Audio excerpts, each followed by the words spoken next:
ಮತ್ತೊಂದು ಕಡೆ ಇವತ್ತಿನ ಪರಿಸ್ಥಿತಿಯಲ್ಲಿ ಬೋರ್ವೆಲ್ ಮಾಲೀಕರು ಕೂಡ ಸಂಕಷ್ಟದ ಪರಿಸ್ಥಿತಿಗೆ ಸಿಲುಕಿರುವಂತದ್ದು. ಹೀಗಾಗಿ ಬೋರ್ವೆಲ್ ಮಾಲೀಕರು ಕೂಡ ಇವತ್ತಿನಿಂದ ಅನಿರ್ದಿಷ್ಟಾವಧಿ ಒಂದು ಮುಷ್ಕರವನ್ನ ಕೈಗೊಂಡು ಇಡೀ ಬೋರ್ವೆಲ್ ತಾಲೂಕಿನ ಒಂದು ಹರಪನಹಳ್ಳಿ ಗ್ರಾಮದ ಬಳಿ ಇರುವಂತಹ ವಿಷಯಗಳಿಗೆ ಕೂಡ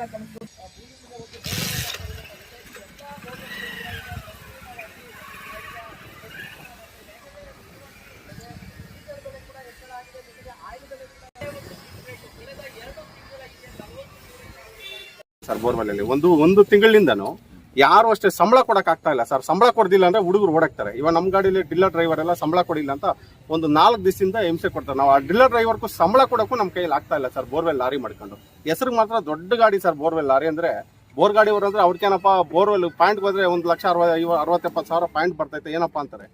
ಬೋರ್ ಗಾಡಿ ಓನರ್ 10,000 ಇವತ್ತು ಮಾಡ್ಕೊಳಕ್ ಆಗ್ತಾ ಇಲ್ಲ ಸರ್. ಒಂದು ಪಾಯಿಂಟ್ ಕೊಡಿಸಿ ಆ ತರ ಪರಿಸ್ಥಿತಿ ಬಂದಿದೆ ಸರ್. ಅದರಲ್ಲಿ ಒಂದು ನಮ್ಮ ರೈತರಿಗೂ ಹೊರೆ ಹಾಕಕ್ಕ ತರಕಾರಿ ಈ ವಿದ್ದ ಶುರುವಾದಾಗಿನಿಂದ ಪಾರ್ಸಲ್ ಹೋಗ್ತಾ ಇಲ್ಲ ತರಕಾರಿ. ಟೊಮಾಟೊ ಬಂದು ಸರ್ ಈ ಸೀಸನ್ ಅಲ್ಲಿ ಎಷ್ಟಿರ್ಬೇಕಾಯ್ತು 1,000-1,200 ರೂಪಾಯಿ ಟೊಮಾಟೊ ಇರ್ಬೇಕಾಗಿತ್ತು. ಇವತ್ತು 100 ರೂಪಾಯಿ ಮೂಟೆ ಸರ್. ರೈತರಿಗೂ ಏನು ಕಾಸು ಮಾಡಕ್ ಆಗ್ತಾ ಇಲ್ಲ. ರೈತರು ಹಾಕಿರೋ ಬಂಡವಾಳ 1 ರೂಪಾಯಿ ಮಾರಕ ಲಾಭ ಮಾಡಕ್ ಆಗ್ತಾ ಇಲ್ಲ ಸರ್. ನೀವು ಕೂಡ ಬೆಲೆ ಏರಿಕೆ ಹೌದು ಸರ್. ನಾವು ಬೆಲೆ ಏರಿಕೆ ಮಾಡ್ಬೇಕು ಅಂತಿದ್ರಿ. ನಮ್ಮ ಏಜೆಂಟ್ ಇದೆಲ್ಲ ನಾಳೆ ಮೀಟಿಂಗ್ ಇದೆ ಸರ್. ನಾಳೆ ಮೀಟಿಂಗ್ ನಮ್ಮ ಏಜೆಂಟ್ ಜೊತೆಗೆಲ್ಲ ಸೇರಿ ಮೀಟಿಂಗ್ ಮಾಡಿ ಇದು ಏನ್ ರೇಟ್ ಮಾಡೋದು ಎಷ್ಟು ಮಾಡೋದು ಅಂತ ಇನ್ನ ಅದ್ರ ಬಗ್ಗೆ ಚಿಂತನೆ ಮಾಡಿ ಅದಕ್ಕೆ ಗಾಡಿ ಎಲ್ಲ ಸ್ಟ್ರೈಕ್ ಮಾಡೋಣ. ನಾವು ಗಾಡಿ ಪಾಯಿಂಟ್ ಹೋಗಿ ಓಡಿಸಿ ಲಾಭ ಇಲ್ಲ ಅಂದ್ಮೇಲೆ ಏನಕ್ಕೆ ಸರ್ ಓಡಿಸ್ಬೇಕು? ಅದಕ್ಕೆ ಗಾಡಿ ತಂದು ಎಲ್ಲ ಲ್ಯಾಂಡ್ ಮಾಡಿ ಒಂದು 60 ಗಾಡಿ ಹೊರ ನಿಲ್ಸ್ಕೊಂಡು ಇವತ್ತು ಇದ್ದುದ ಎಫೆಕ್ಟ್ ಬಿಟ್ಟಿದೆ ಸರ್. ಇದ್ದಿದ್ದ ಎಫೆಕ್ಟ್ ಏನ್ ಬಿದ್ದಿದೆ ಅಂದ್ರೆ ಇವಾಗ ಸಿಲಿಂಡರ್ ಮುಂಚೆಲ್ಲ 1,800 ರೂಪಾಯಿ 2,000 ರೂಪಾಯಿ ಬರ್ತಾ ಇತ್ತು. ಇವತ್ತು 6,500 ರೂಪಾಯಿ 7,000 ರೂಪಾಯಿ ತಗೋತಾರೆ ಒಂದು ಸಿಲಿಂಡರ್. ಅದು ನಮ್ಮ ಗಾಡಿಯಲ್ಲಿ ಸಿಲಿಂಡರ್ ಹಾಕಿದ್ರೆ ಕೂಡ 5 ದಿವಸ ಬರಲ್ಲ ಸರ್. ಯಾಕಂದ್ರೆ ಗಾಳಿ ಬೈಲಲ್ಲಿ ಇಕ್ಬೇಕು. ಮನೆ ಒಂದು ಗೋಡನ್ ಇದ್ರೆ ಇಲ್ಲ ಒಂಥ ಗಾಳಿ ಇಲ್ದಿರ ಬಿಡಿಸ್ಬೋದು. ನಮ್ದು ಬೈಲಲ್ಲಿ ಇಕ್ಕೋದು ಸಿಲಿಂಡರ್ ತರದು ಬರಲ್ಲ. ಒಂದು ಸಿಲಿಂಡರ್ ಹಾಕಿದ್ರೆ 4 ರಿಂದ 5 ದಿವಸ ಖಾಲಿ ಆಗೈತಿ. ಹಂಗಾಗಿ ನಮ್ಗೆ ಇವಾಗ ಊಟ ಹಾಕಕ್ ಕೂಡ ನಮ್ಮ ಬೋರ್ವೆಲ್ ಓನರ್ಸ್ ಕೈಯಲ್ಲಿ ಲೇಬರ್ಗೆ ಇರೋಂಥ ಊಟಕ್ಕೆ ಹಾಕಕ್ ಕೂಡ ಎಫೆಕ್ಟ್ ಇದೆ ಸರ್. ಸಂಬಳ ಕೊಡಕ್ ಆಗ್ತಾ ಇಲ್ಲ ಸರ್. ಇವಾಗ ಒಂದೊಂದು ಗಾಡಿಯಲ್ಲಿ ನಮ್ಮ ಟೋಟಲ್ ಗಾಡಿ ಇರೋದ್ರಲ್ಲಿ ಡೀಲರ್ಗೆ ಸಂಬಳ ಕೊಟ್ಟು 1 ತಿಂಗಳು 2 ತಿಂಗಳಾಗಿದೆ ಸರ್. ಸಂಬಳ ಕೂಡ ಆಗ್ತಾ ಇಲ್ಲ. ಯಾಕಂದ್ರೆ ಸಂಬಳನೂ ಜಾಸ್ತಿ ಆಗಿದೆ. ಬೋರ್ವೆಲ್ ಡೀಲರ್ ಅಲ್ಲಿ ಲೇಬರ್ ಸಂಬಳ ಜಾಸ್ತಿ ಆಗಿದೆ, ಡೀಲರ್ ಸಂಬಳ ಜಾಸ್ತಿ ಆಗಿದೆ. ಪ್ರತಿಯೊಂದು ಸಂಬಳ ಎಲ್ಲ ಬೋರ್ವೆಲ್ ಅಲ್ಲಿ ನಾವು ಖರೀದಿ ಮಾಡೋಂಥ ಮೆಟೀರಿಯಲ್ ಬಗ್ಗೆ ಎಲ್ಲ ರೇಟ್ ಜಾಸ್ತಿ ಆಗಿದೆ. ಆದ್ರೆ ನಮ್ಮ ಬೋರ್ವೆಲ್ ಮಾತ್ರ ಪಾಯಿಂಟ್ ಓಡಿಸಿ 1000 ಅಡಿ ಬೋರ್ ಓಡಿಸೋದು ಕೂಡ 10,000 ಉಳಿತಾ ಇಲ್ಲ ಸರ್. ಹಂಗಾಗಿ ನಾವು ಎಲ್ಲ ಓನರ್ಸ್ ಎಲ್ಲ ಮಾತಾಡ್ಬಿಟ್ಟು ಇಲ್ಲಪ್ಪ ಬೇಡ ಅಂತ 3 ದಿನದ ಗಾಡಿ ತಂದು ನಿಲ್ಸ್ಬಿಟ್ಟಿದ್ದೀವಿ ಸರ್. ನಾಳೆ ಏಜೆಂಟ್ ಮೀಟಿಂಗ್ ಇದೆ, ಕರೆದ್ಬಿಟ್ಟು ಅವ್ರನ್ನ ಮಾತಾಡ್ತೀರಿ. ಏನ್ ರೇಟ್ ಬರ್ತೈತಿ ಇನ್ನ ರೇಟ್ ಏನು ಫಿಕ್ಸ್ ಮಾಡಿಲ್ಲ ಸರ್. ನಾವೆಲ್ಲ ಖರ್ಚು ಎಷ್ಟು ಬರ್ತೈತಿ ಇಲ್ಲ ನಾಳೆ ಬೆಟ್ ರೇಟ್ ಏನಾಗುತ್ತೋ ಇಲ್ಲ ಇದ್ದಿದ್ದ ಎಫೆಕ್ಟ್ ಅಲ್ಲಿ ಇವಾಗ ಡೀಸೆಲ್ 3 ರೂಪಾಯಿ 20 ಪೈಸೆ ಎಲ್ಲ ಜಾಸ್ತಿ ಆಗಿದೆ ನಗರ ಬಂಕಲ್ಲೆಲ್ಲ. ನಾವು ರೆಗ್ಯುಲರ್ ನಗರ ಬಂಕಲ್ಲೆಲ್ಲ ಹಾಕೋದು ಡೀಸೆಲ್. ಇವಾಗ ಹಂಗಾಗಿ ನಮಗೂ ವರ್ಕೌಟ್ ಆಗ್ಲಿಲ್ಲ ಸರ್. ಅದಕ್ಕೆ ಗಾಡಿ ತಂದು ನಿಲ್ಸ್ಬಿಟ್ಟಿದ್ರಿ.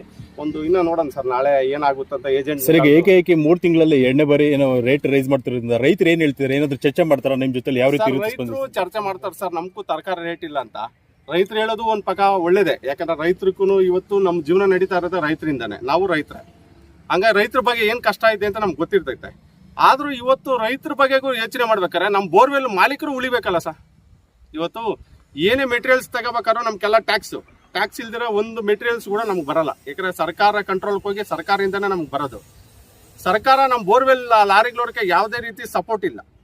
ಸರ್ಕಾರನ ಏನು ಮಾಡಕ್ ಆಗ್ತಾ ಇಲ್ಲ ಅಂತ ಪರಿಸ್ಥಿತಿಯಲ್ಲಿ ಬಂದ್ಬಿಟ್ಟಿದೆ ಇವತ್ತು. ಹಂಗಾಗಿ ರೈತರಿಗೂ ನಾವು ಮನವರಿಕೆ ಮಾಡ್ಬೇಕು ಸರ್. ಇದ್ರ ಬಗೆಗೆ ರೈತರಿಗೂ ಮನವರಿಕೆ ಮಾಡಿ ನಮ್ಮ ಸ್ಪೇರ್ ಪಾರ್ಟ್ಸ್ ಏನು ಖರ್ಚಾಗ್ತಾ ಇದೆಯಾ. ಇವಾಗ ಬೋರ್ವೆಲ್ ಮಾಲೀಕರು ಇವಾಗ 2.5 ಕೋಟಿ ನಮ್ಮ ಗಾಡಿ ಒಂದು ಹೊಸ ಗಾಡಿ ತಂದ್ರೆ 1 ತಿಂಗಳಲ್ಲಿ 2,70,00,000 ಬಂಡವಾಳ ಬಿದ್ದಿದೆ. 2,70,00,000 ಹಾಕ್ಬಿಟ್ಟು ನಿಜವಾಗ್ಲೂ ಇವಾಗ 1.5 ತಿಂಗಳಿಂದ ಓಡಿಸಿ ನನ್ನ ಕೈಯಲ್ಲಿ 2 ಲಕ್ಷ ದುಡ್ಡು ಮಾಡ್ಕೊಳಕ್ ಆಗ್ಲಿಲ್ಲ ಸರ್. ಸಂಬಳ ಕೊಡಕ್ ಆಗ್ಲಿಲ್ಲ ನನ್ನ ಕೈಯಲ್ಲಿ. ಅಂತ ಪರಿಸ್ಥಿತಿ ಬಂದಿದೆ. ಲೋನ್ ಮಾತ್ರ ತಿಂಗಳ ಬಂತಂದ್ರೆ ಲೋನ್ ಕಟ್ಟಬೇಕು, ತಿಂಗಳ ಬಂದ್ರೆ ಸಂಬಳ ಕೊಡಬೇಕು. ಈ ತರ ಬೋರ್ವೆಲ್ ಪರಿಸ್ಥಿತಿ ಹಿಂಗಾಗ್ಬಿಟ್ರೆ ಬೋರ್ವೆಲ್ ಉದ್ಯಮನೇ ಮುಳುಗೋಗುತ್ತೆ ಸರ್. ಮುಂದಿನ ಫೀಲ್ಡ್ಗೆ ಇದೇ ತರ ನಡ್ಕೊಂಡು ಹೋಯ್ತಂದ್ರೆ ಮುಂದಿನ ಫೀಲ್ಡ್ಗೆ ಬೋರ್ವೆಲ್ ಲಾರಿ ಅನ್ನೋದೇ ಯಾರು ನೆನಪಿಗೆ ಮಾತ್ರ ಮಾಡ್ಕೊಂಬಕತ್ತೈತೆ. ಯಾರು ಈ ಉದ್ಯಮನ ಯಾರು ಮಾಡ್ಕೊಳಕ್ ಯಾರು ಇಷ್ಟಪಡ್ತಾ ಇಲ್ಲ ಸರ್.